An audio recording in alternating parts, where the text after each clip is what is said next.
பாதிக்கப்பட்ட நெற்பயிர்களை கணக்கெடுக்கும் பணி தொடங்கி இருக்கிறது. அதனை முக்கிய செய்தியாக பார்க்கிறோம். டிட்வா புயல் காரணமாக கடுமையான மழை டெல்டா மாவட்டங்களில் பெய்தது. இதன் காரணமாக அங்கு தாளடி பயிர்கள் பாதிப்பிற்குள்ளாகின.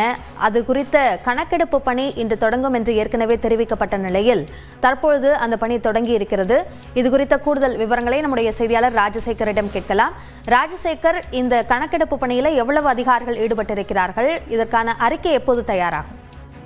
கண்டிப்பாக வினயா, திருவாரூர் மாவட்டத்தில் இந்த டிட்வா புயலின் காரணமாக கடந்த 3 நாட்களாக கனமழை என்பது பெய்தது. இதன் காரணமாக 50,000 ஏக்கருக்கு மேல் சம்பா மற்றும் தாளடி நெல் பயிர்கள் என்பது மழை நீரில் ஒட்டுமொத்தமாக மூழ்கியது. அது மட்டும் இல்லாமல் அந்த பயிர்கள் அனைத்தும் அழுக தொடங்கியதால் விவசாயிகள் சம்பந்தப்பட்ட விளைநிலங்களுக்கு நேரடியாக அதிகாரிகள் வந்து கணக்கெடுப்பு நடத்தி உரிய இழப்பீடு வழங்க வேண்டும் என கோரிக்கை வைத்திருந்தார்கள்.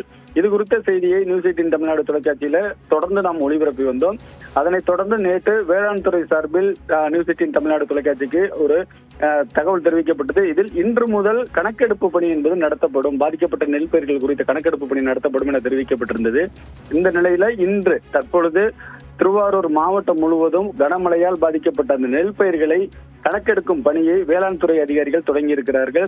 திருவாரூர் அருகே காவனூர் பகுதியில வேளாண்மை துணை இயக்குனர் ஹேமா ஹெப்சிபா தலைமையில வேளாண் துறை அதிகாரிகள் வந்து தற்பொழுது அந்த பாதிக்கப்பட்ட நெல் பயிர் விவசாய நிலங்களுக்கு நேரடியாக சென்று கணக்கெடுக்கும் பணியில ஈடுபட்டு வருகிறார்கள். அந்த காட்சிகளை தான் நாம் பார்த்து வருகிறோம்.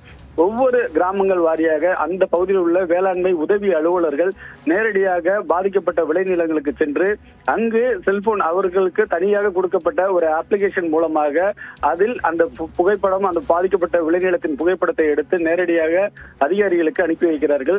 ஒட்டுமொத்தமாக இந்த கணக்கெடுக்கும் பணி என்பது 1 வார காலம் நடைபெறும். அதனைத் தொடர்ந்து மாவட்ட ஆட்சியருக்கு அறிக்கை சமர்ப்பிக்கப்பட்டு இறுதியாக தமிழக வேளாண் துறைக்கு அது அனுப்பி வைக்கப்படும் என தெரிவிக்கப்பட்டிருக்கிறது. தற்பொழுது மாவட்டம் முழுவதும் அந்த கணக்கெடுக்கும் பணி தற்பொழுது தொடங்கி இருக்கிறது.